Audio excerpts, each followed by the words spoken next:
Det är lite konstigt här. Jag sitter på IMDb och letar, men den är inte med där. Den har ju varit med i varenda film. Ingen credit överhuvudtaget. Nej, ingenting på Wikipedia heller. Inte det? Nej. Fan. Du vet vem jag pratar om, va? Ja. Vem är du? Jag är döden.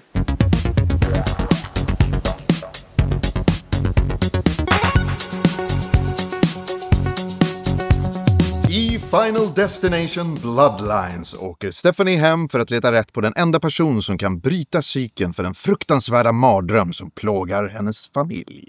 Om det är någon där ute som undrar om någon var peppad på att se den här filmen, så kan jag ju säga så här. Trailern till den här filmen sågs 178 miljoner gånger första 24 timmarna. Vilket är näst mest för en skräckfilm efter det.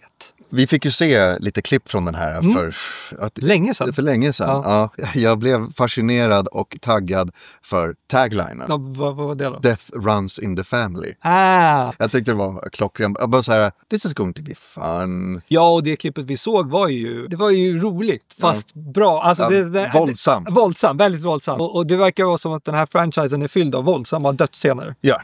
Du har inte sett så många av de här filmerna. Och jag vet faktiskt inte riktigt varför. Jag vet vad konceptet går ut på, men det har inte blivit av. Och inte jag heller för den delen. Jag minns stockar. Och där har man blivit ärrad när man kör bil nu för tiden. Man kan ju aldrig köra bakom en lastbil med stockar på. Vi pratar ju om i Until Dawn-recensionen. Jag vill se kreativa dödsscener. Den här hela franchisen bygger på kreativa dödsscener. Men den senaste filmen, Final Destination 5, den kom för 14 år sedan.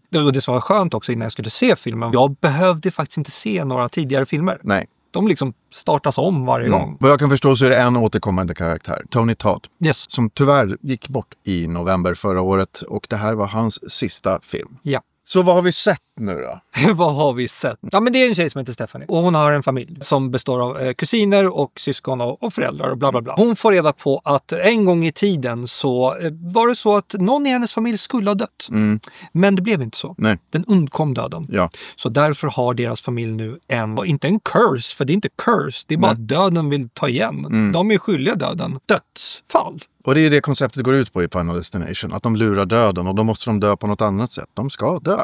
Det är oundvikligt. Ja, det är inte så många kända namn kopplade till det här. Varken skådespelare eller regissörer eller manusförfattare och sånt där. Så att det är liksom bara a fun ride. Ja. Du behöver inte liksom tänka på sånt. Jag vill ju verkligen att skådespelarna ska vara ändå lite övertygande och förstå vad de är i. Och liksom, man kan göra det med glimten i ögat, men det ska ändå vara övertygande. Man måste vara rädd för att dö. Och det här var faktiskt rätt kul. Den här filmen är väldigt bra på att bygga upp stämning och på att luras. Och den är väldigt bra på att plantera grejer som komma skall. Och den ändrar på sig. Jag tror att det ska gå på det där sättet. Och sen så ändrar det sig. Men det var kul att se liksom pusslet då som döden gör för att de här dödsfallen ska ske. Ja, alltså pusslet är helt absurd.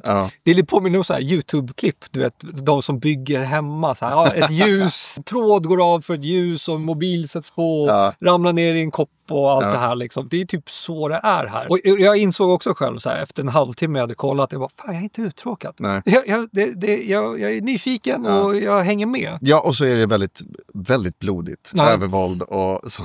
Men det blir inte på det här, nej, jag vill titta bort. Utan man blir chockad på ett positivt sätt. Men du kanske ska ha lite, liksom, orka med lite blod. Jag har ju skojat lite med Sebbe genom åren att du är sjuk i huvudet, vill se människor dö. Men i det här fallet så är faktiskt dödsfallen väldigt fascinerande att se på. Så här, hur agerar en kropp om den utsätts för det här? Det är lite tecknat.